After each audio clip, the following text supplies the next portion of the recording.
presentation. Alors, Fabio, on peut démarrer. Très bien. And so, first, welcome to all. And as usual, I will have a very rapid presentation so that you know where you are and what we are doing and why your presence is very, very precious. You are here within a project called The Cultural Fabric of Playing Games in Classical Antiquity, based at the University of Fribourg in collaboration with the Swiss Museum of Games.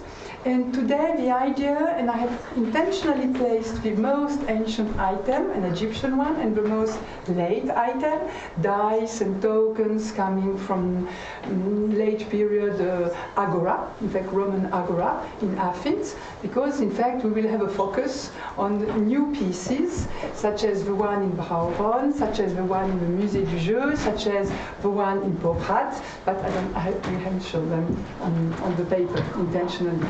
And so during the day we will pass through different sources, different documents relating to board games, questioning what they mean, being aware that in fact this way of working is very new.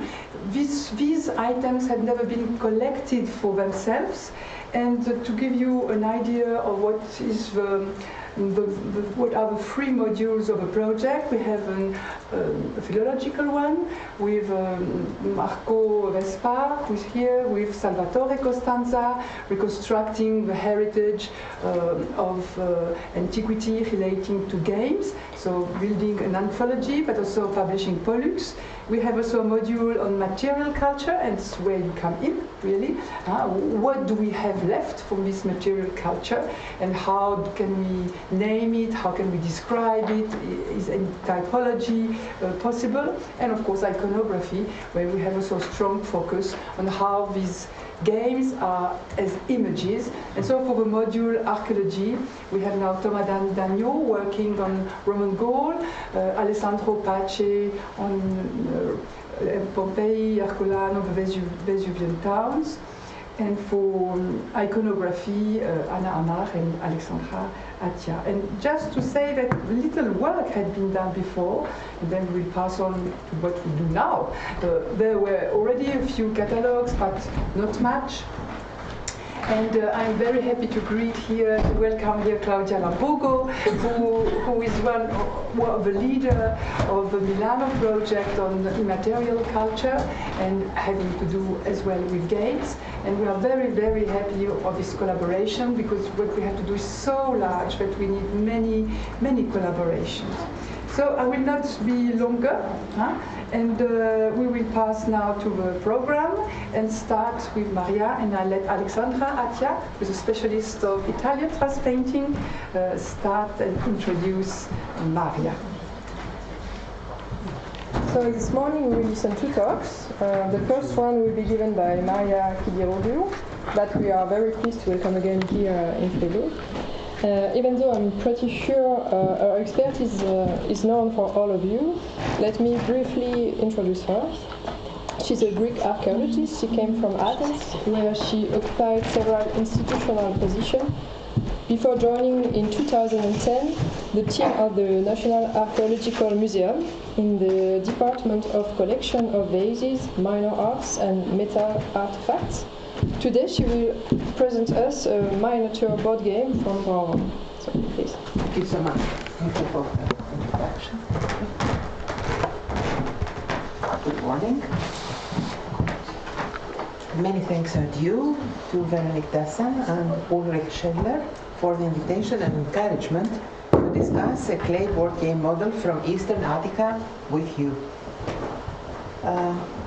Games of strategy played with pawn pieces on a marked board, pesia or petia, and other forms of games, such as knuckledones, astragali, are considered as some of the earliest types of games among many peoples and civilizations. In Greece, board games are mentioned in the Homeric poems, poetry, philosophy, and drama. In the ancient Greek cities, games of various types were connected to a number of matters of life and death. Now all this material is wonderfully put together by Véronique Dasen and Ulrich Schindler. According to one myth, pawn games were invented by Palamedes. During the period the Achaeans had to wait in Aulis, in Boeotia, on the coast opposite Euboea, for the right wind to sail to the for the Trojan War, or during the long siege of Troy. Based on myth, Palamedes, inventor of letters and games, who met with an untimely death through a false charge of treason, and Thersites, a vulgar Achaean soldier and main anti-hero of the Iliad, were represented playing a board game in Nekia, a lost painting by the famous painter Polygnotos from Thassos. This classical painting once decorated the walls of the Leschi of the Cnidians, a building of community gatherings in the sanctuary of Delphi. And we see hypothetical reconstructions, of course. The subject of the painting, Nekia, referred to Odysseus' visit to the underworld, as known from the Odyssey. Odysseus traveled to the underworld to seek advice for his homecoming and met dead comrades and family members. Descriptions of the journey and the multi-figured painting are found in the ancient sources, especially Pausanias, the 2nd century AD traveler, who left us wonderful descriptions of ancient sites, and lots of archaeologists on the periphery and regions depend on these descriptions. The study of which has led to a number, as we see, of hypothetical reconstructions of this work. In the same painting, a game of knucklebones was depicted. It was played by Camiro and Clytie, Pandareos' daughters, who, due to a curse, again, with double versions of myths, also died while very young. Palamedes, the prototype of the cultivated and yet betrayed hero, remained a rather obscure figure in ancient as well as in later art. Two exceptions to this observation are a painting by Rembrandt dated 1626 in Leichenhall Museum in Leiden, and a marble statue by Antonio Canova dated in 1805 and housed in Villa Carlotta Museum in Tremezzo at Como district in Italy. Also, a clay die of the archaic period in the National Archaeological Museum in Athens with a painted image of a male head was doubtfully interpreted as a representation of Palamedes by the archaeologist Semni Karouzou in 1973. In Greece, some of the early instances of game board models come from sanctuary deposits, such as the models from the sanctuaries of Hera Acrea and Hera Lymenia. They have been considered game boards at Perachora in the Peloponnese that are dated in the first half of the 6th century BC. Game board models found in ancient sanctuaries are often ex votos, offered by members of the community to a god or goddess, sometimes connected to rites of passage or other civic matters. Other examples come from funerary contexts in Greek sites, including instances from the mid-7th and early 6th centuries BC from offering pits in the Keramaikos in Athens and Vari in Attica. Clay board game models found in ancient graves and funerary offering pits, often with terracotta figures of mourners, are interpreted as symbolic images of death as an end to the game of life. It has been suggested that apart from the evident heroic and elite values, funerary symbolism is also present in Attic black or red figure portrayals of the doomed mythic warrior heroes, Achilles and Ajax, playing a board game. This iconographic theme, found on more than 160 Attic vases of the second half of the 6th to early 5th century BC, was popular in Attic vase painting as well as in other art forms. So to conclude this introduction, some general observations are the following. As a favorite pastime of the Greeks, the Egyptians, and other Mediterranean people, board and other games such as spinning tops, strombos, strombi, stromboi, and knucklebones, astragali, acquired uses and symbolisms for matters both of everyday life and death. Based on the testimonies of the ancient sources and archaeological finds, Egyptian origins can be traced for a number of board game matters, as well as for their funerary symbolisms. Game pieces have been found in sanctuaries, habitation sites, as well as in graves, such as in graves of the late 4th to early 3rd century BC in Eretria. The ancient Greek belief in a happy existence in the underworld is indicated in a multifold manner in the literary sources, as well as shown in archaeological finds. Let us now have a closer look at one clay board game model in the Archaeological Museum of Vravron in eastern Attica. Ancient Vravron is known for its sanctuary of Artemis Vravronia. Sorry, Greek pronunciation, where rites of passage for young girls took place. Vravron is situated on the eastern coastline of Attica, to the south of Marathon and the modern port of Rafina. The ancient demos of Myrinous, the settlements of Thorikos, Vravron, and other ancient habitation sites represent the eastern group of the numerous Attic demoi, settlements, fortresses, and hamlets that were joined together in early archaic times as parts of the large city-state of Athens. Excavations in the ancient sanctuary of Artemis at Vravron were conducted in the 1950s and early 1960s by the General Director of Antiquities, Ioannis Papadimitriou.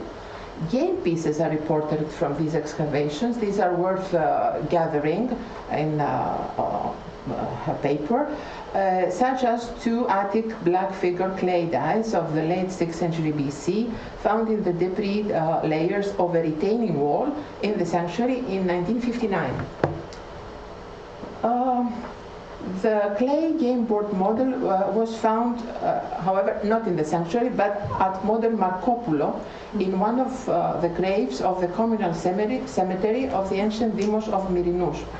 A terracotta figurine of a mourning female figure that might or might not belong to it is exhibited next to the model. Myrinous was located in a fertile plain near the eastern coastline of Attica, facing the southern Euboean Gulf.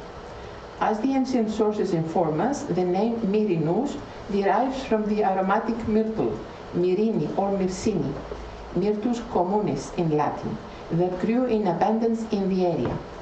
According to ancient sources and inscriptions, temples for Artemis and Athena existed there.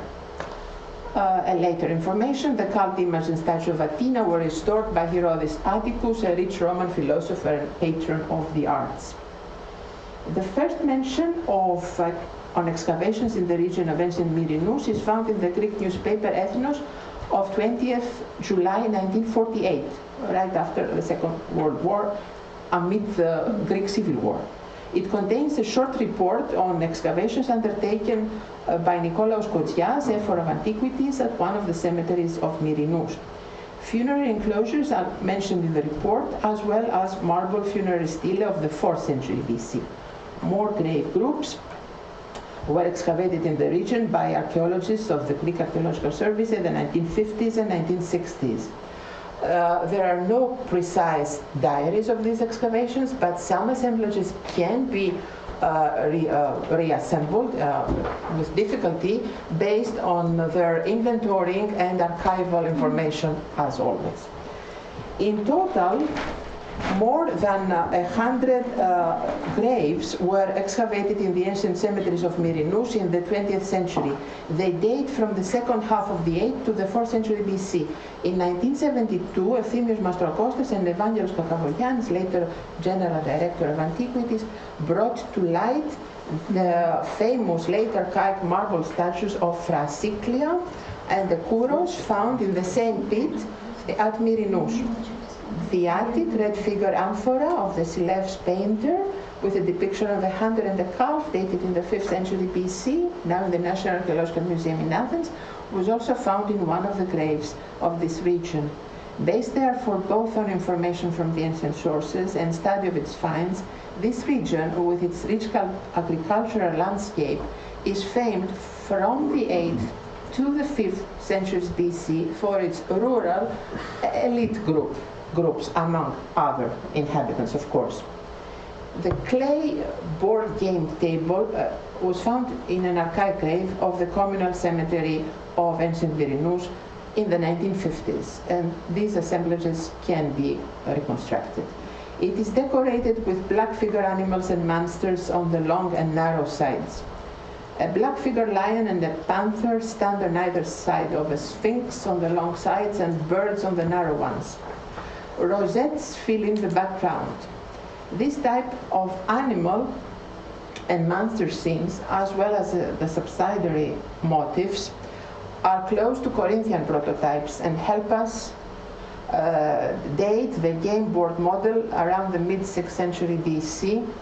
For instance, similar scenes are observed on a small black figure cup of Corinthian type found in an offering trench of the 6th century BC in the cemetery of Myrinous, excavated in 1960. The birds, lions, and sirens on a black figure Lekani, attributed to the workshop of the Polos painter, near which the iconography of the board game can be placed, and dated around 580 to 570 BC, are also similar. This Lekani was also found in a cemetery of Myrinous, excavated in the same period. Let us now return to our main interest for the present, that of the game context. 11 lines, ending in circles, or neither of their two ends, divide the board in 10 zones. Very faint traces of probably 1 or 2 transversal lines in dilute paint are also present. The game board is apparently meant to serve as a game of 2 players. We can hypothesize that a fair start to the game would imply moving upon 5 lines for each player, with a median or sacred line across the middle of the board, or other options of a median line or lines. It is therefore tempting to identify one of the possible enlarged forms of the elusive Pessa pentagramma in the game board model from the cemetery of ancient Myrinous. As Véronique already mentioned, ancient games played on a game board had remained a rather obscure subject till Ulrich Schädler and Véronique Dasen's work. The ancient sources, in combination with the study of finds, have offered scholarly insights into the ancient Greek game pentagramme and its rules. In his Onomastikon, Pollux, lexicographer of the 2nd century AD, mentions 3 board games, Polis, Diagrammismos, and one more, known as Pessa pentagramma. His information is gathered from a lost work on the games of the Greeks by Suetonius. This game of 5 lines, Pessa pentagramma, is characterized by Pollux as a game of chance, played with dice, and considered as the first or early form of board games. The earliest reference to the game is a verse by Alcaeus dating around 600 BC. Pollux states that in this game each player had 5 pieces upon 5 lines. He adds that on the 5 lines from either side there was a middle one called the sacred line, and that moving a piece arrived there gave rise to a related proverb. Later, much later, Eustathios, a monk from Thessaloniki who wrote commentaries on the Iliad and Odyssey, added some information to this game, again with Suetonius as his source. He significantly mentions that the beaten player goes to the sacred line last. Apparently, the aim of the 5-line game was to move all one's counters onto the sacred line. The middle or sacred line probably served as an asylon, providing a safe haven for a player. The circular marks at the ends of the 11 lines may have been meant for the deposition of the counters, perhaps at the start of the game. So we see a model imitating a real board game. The perpendicular or transversal line or lines may have helped the distinction of 2 board sides, ikaterofen, as the ancient sources and Ulrich has already shown, 1 for each player. The players move their pieces forward, most probably in a circular order, with the aim to place them all or most on the sacred line. It is therefore nowadays known that already around 600 BC there existed in Greece a game played by 2 players on a board of 5 lines. This game was popular from the 7th to at least the 3rd century BC. There are examples of game boards of 5 lines, such as the ones inscribed on marble on the eastern pediment of the temple of Leto on Delos, as well as one in Eretria. Apparently, there were also a number of enlarged versions of the 5-line game, such as one with 11 lines, or a number of lines could be added by a careless artisan. The existence of a version of 11 lines is, however, supported by a careful study of the ancient sources. Moving on to parallels, the clay board game model from nous bears many similarities to the one of the early 6th century BC in the National Museum in Copenhagen. Very sorry to miss this presentation due to airport strike. The model in Copenhagen bears 9 lines on its surface. It is equipped with 2 clay dice, and its sides are decorated with black figure fowl birds. Oval knobs stand on either side of each of the game lines, representing gaming stones. The model from the cemetery at Vari, dated from the early to mid 7th century BC, with mourning terracotta figures on its corners, bears 5 lines inscribed on its surface and lacks the extended side surfaces. The Vari model was found together with a clay cubic dice, shown on the transparency, in an offering trench of a cremation burial in the local ancient cemetery. Cremation burials are often connected to heroization of the dead, so male figures perhaps heroized based on Homeric parallels, of course. So oval to circular cavities stand on either side of each of the game lines, representing positions of gaming stones in the Vari model. The faces of the die from Vari are decorated with a horse, a woman, perhaps the goddess Athena, and geometric motifs for the die. The die points are indicated by holes. Similar motifs can be found on roughly contemporary clay dies dedicated at the Athenian Acropolis. A terracotta mourner figure, female figure of the 7th century BC from the Empedocles connection, and therefore of unknown provenance, is exhibited in the National Archaeological Museum next to the model from Vari, as is a similar terracotta figure we saw in Bravron Museum. They may come from game board models or may have been deposited in the grave assemblages as separate goods. The top surface of the Keramikos clay model is much restored to draw analogues from. It bears 4 terracotta female mourners on its corners and was found together with the clay dice in an offering pit near the city walls at the Keramikos in Athens. It is dated around 580 to 570 BC.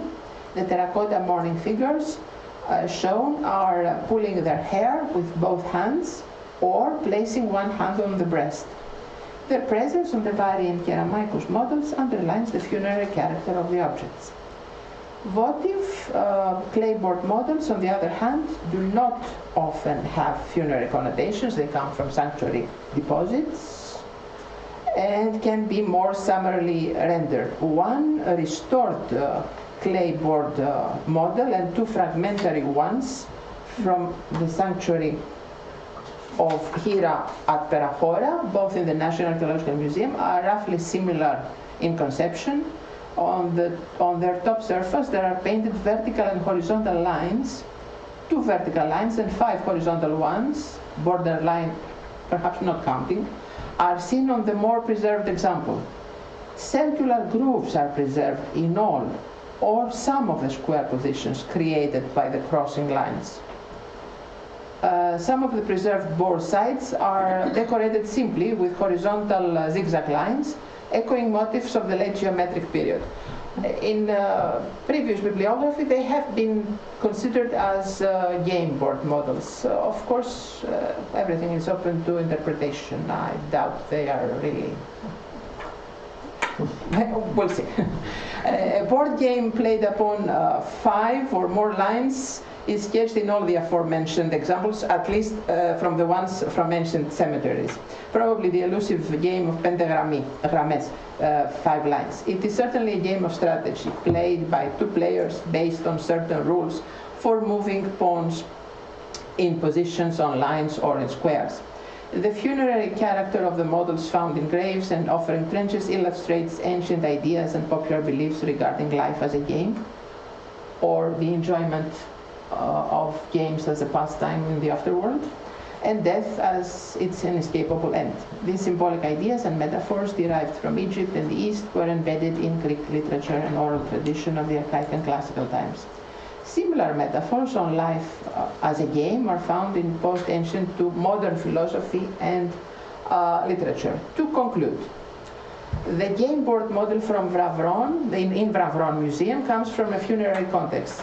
It is dated in the early 6th century BC. With its board of 11 lines, the model probably represents an enlarged version of Pesapedagramma, the game of 5 lines. The line in the middle probably represents the sacred one, or one more line in options of multiple sacred lines. Enlarged versions of games by the doubling of game boards are also known from Egypt. The game board model from Myrinous, as well as the ones from Keramaitos and Vari, are funerary goods. They are certainly connected to the ideas stressed above regarding the enjoyment of life's pleasures in the underworld and funerary context ideas. The presence of board game models in sanctuary and funerary deposits indicates the popularity of games as leisure pastime among the ancient community members, elite, dependent, or underprivileged. It is noteworthy that in Attica and elsewhere, symbolic connotations and popular beliefs that connected games and game playing to life journey and mortality were developed as early as the 7th century BC. Apart from funerary goods representing real-life favored possessions, clay board game models became iconic for representations of the underworld and its inhabitants, as described in the lost painting Nekia by Pausanias. It is interesting to note that despite his acute intellectual players, Palamidis, the hero inventor of games, had an untimely death due to treachery. In Polygnotus's painting at Delphi, Palamidis was seen playing with the social outcast, Thersites, a board game in Hades meant to last for eternity, with other hero figures, comrades in arms, standing by and watching in wistful contemplation. Iconography and finds help us visualize aspects of ancient life and gain information on philological or popular ideas and religious beliefs. All in all, game playing, its rules, metaphors, and social networking are diachronically and universally fascinating. The examples shown here are not for me to study. They will be presented or are to be studied and presented further by colleagues. Through the ages, from archaic times in Attica and the Peloponnese and Roman times in the Eastern Mediterranean to pre-modern and modern Europe and Asia, games of strategy or luck have always been a favorite, competitive, and multi-leveled meaningful pastime for children as well as for adults. Examples are discussed in this meeting. In the Mediterranean and other regions, board games remained popular from the archaic period to modern times. Various forms and adaptations of strategic board games that are based on the acute intellectual power of players, or even their luck and psychological skills, are still popular nowadays. Thank you.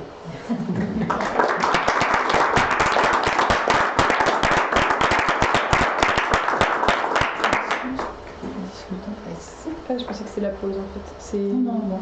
C'est Thomas. So do you stay here because we have some time to... Thank you for this interesting presentation. We saw clearly the signification of board games in tombs and a little in sanctuary context. I don't have any question, but if you have some question. And the major one, when you showed the pieces that come from sanctuaries, are these enigmatic possible board games? So the question is to Ulrich, what do you think? Are these, you can show them again? Yes, are these games or Of not? course I will. This one. So, yeah. And these are the ones found for sure in sanctuary context. Yes, these are old excavations at Terrafora and old publications. Of course, they need a revision. I'm not sure the reconstructed one was reconstructed based on archaeological information by a conservator in the early 20th century. It's interesting. I don't know. there are no records of old conservations to see that they didn't keep records at that time, unfortunately. And what other kind of material? Counters, dice, knuckle bones, or only this? Oh, the Perahora material in the National Museum is huge. It is huge. There are scarabs, there are scarab imitations, there are glass paste dedications. There are many small vases, mainly perfume bottles. And among the fragments are these pieces. I take my examples from the publication, the original publication of the monograph on the Perahora. If one starts cataloging the inventorying the material, one may come across some more. Two scholars, an American one and a Greek one, are currently studying the Perahora material. Mackenzie Heglar is the American one, and Electra Apostolatou is the Greek one. So they are going over all the material in the National Museum. These fragments are highly interesting because they have been interpreted as game boards or models of game boards, but of course they are unique. You know, we don't have really very good comparisons, so it's difficult to say. What might be a possible trace or direction of inquiry would be the fact that if you just look at these fragments, they seem to consist of 3 rows of moldings of these holes. Of course, all the time, whenever people see these kind of moldings, they think of Mancala, but I think this is misleading. Mancala is certainly not that old as this. But if you think of simply 3 rows of squares in which form ever, they may just be squares or maybe holes like this. Of course, this makes you think immediately of Senet, of Egyptian game of Senet. It has exactly 3 rows of 10 squares. Now we do not know how many squares there were because the game board on the top right is the end is just reconstructed, but we do not know how long. Yes. As a matter of fact, how long it was. The right end is just a reconstruction. Perhaps it had 3 times 10 squares, and the point is that in the Greek literature, Plato, for example, sometimes you can read that game boards came from Egypt to Greece, but we do not have any really convincing trace of Egyptian games in Greece, apart from Egyptian stone game boards in Cyprus. But this is early, this is late Bronze Age, so 2nd millennium, around 1000 BC. So this is, and Cyprus was connected to crosswords. Yes, was connected to Egypt at that time. So this is perhaps not what we would define Greece at that time.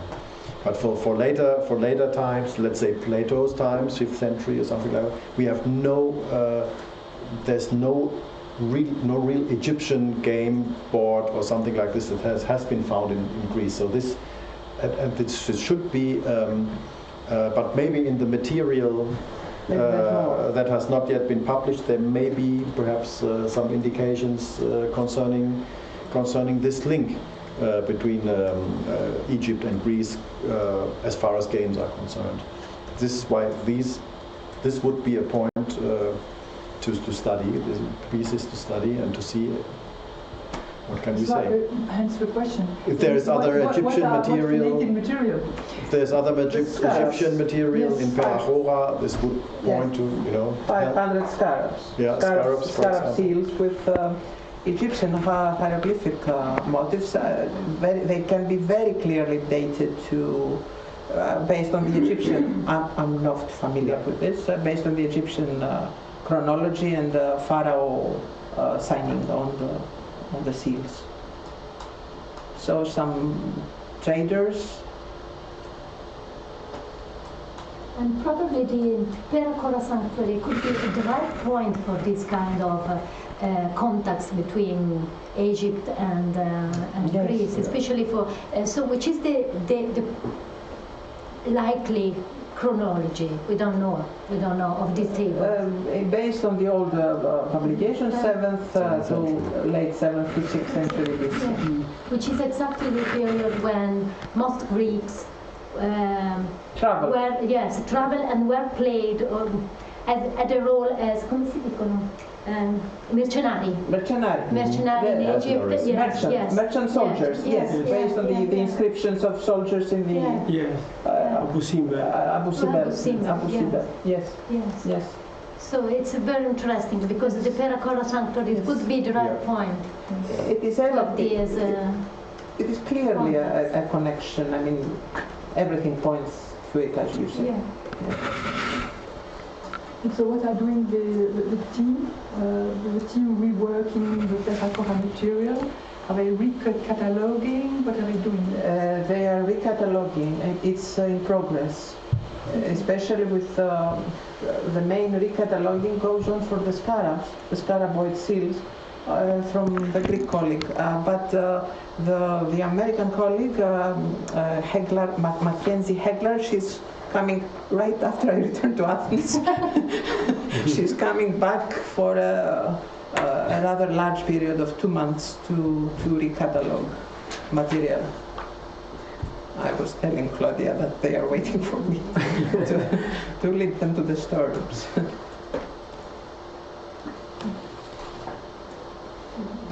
Question? Perhaps Marie-Lise? Does it look like Senet for you? I don't know. I mean, yes, it looks a lot like Senet, but Senet that are much more older than this, much more. So, like 1,500 years before. So, but it really look alike. But I think we have to be quite cautious when it's look alike. But it's really look alike. But I mean, what I have in front of me is a reconstruction, so I'm disturbed by that and influenced by that. Yes. But yes. It's certainly super striking. I was thinking about this, of course, and not only that, but also with the decoration you've shown with the lions. We have that on Senet as well, and also on Senet tables. So I mean, but it's not because it's lookalike that it's linked direct. So it's for sure a line that has to be followed. But it seems to me that on the board there are like holes in the squares, or what? Yes. Yeah. Yes. We don't have that on Senet, for instance, but of course it can derive and change through cultural transfer. Transfer, oui. Exactement. Oui. It doesn't have to be precisely the same also, but even the number of squares would not be short, the number of squares would not be like exact. But I don't know. We confirm that they are unique. Tough luck. We base on parallels. That's why I go back to this question of what other kind of material, because if we find horns, if we find items to play with, yes, not all the confirm whichever solution. Yes, not all the material was included. Apparently, not all the material was included in the original publication. And now for the beautiful new tool of a board game exhibited in Brauran, and you have the question but you would present anyway. Yeah, well, of course, one would have to. We have to compare this one to the one in the Swiss Museum of Games. Yes. Which has also 11 lines with circles at the end. So they are. There we have to discuss about both tables. Also with the animals on the side, the making is very similar, the whole workmanship is very similar. And I also thought that it was close to the Polos painter, but we have to discuss this. Yes, glad to. Thank you. And can I see the picture of the frontal of the yeah? Because there's the details that caught my attention. So that rectangular openings, because the object is not so large, it's not so heavy, and so what may be the reason of this rectangular to be taken somewhere because the same rectangular opening are on the Copenhagen object, perhaps? No? Oh, yes. Yes. And on the table of the Swiss Museum of Games has it's the same, because these objects are not so big, not so big, and so probably is a solution to move the object or to hang somewhere. I don't know. Why? As you say, it's a solution to move in real life a wooden object. Yeah. If it imitates wooden planks, it makes sense. A big wooden, yes, it makes sense. On the other hand, it's very convenient for a craftsman, a ceramist, not to make large surfaces that would would break the top surface. So carrying, I think these are rough ideas. Carrying wood, imitation of wood. We have lots. We don't have almost nothing of wood in Greek soils. Egypt is the best. And also the reasons of stability for the model. A threefold, rough ideas, of course.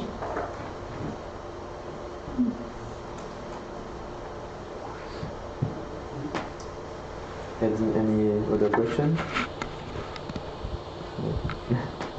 If there is no question, we can make the pause. And no, I think we started a bit late. Okay. We will go on, and then we have a holiday. Okay, a short pause. So. No. Okay. Okay. We can. Thank you so much.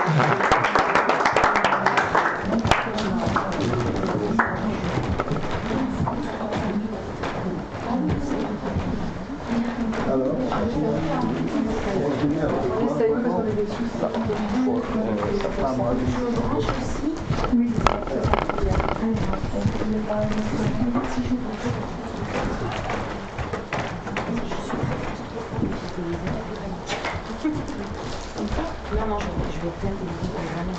Je veux qu'on voit l'écran. C'est pour faire un peu d'être. Je vais refaire une dernière fois.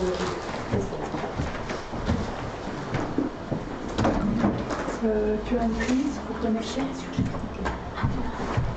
Don't change the computer. We don't change the computer? I would not change. Okay, I will try with this one. So. It took us about an hour to make the Okay, I'm sorry. Yes, but with this computer I had to disconnect because there is no possibility to put or to send it by mail. You can send it by mail. And I download it. What?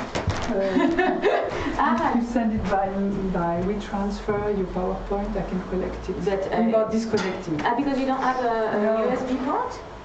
I must disconnect the USB port. I'm sorry. No. I'm just a bit confused.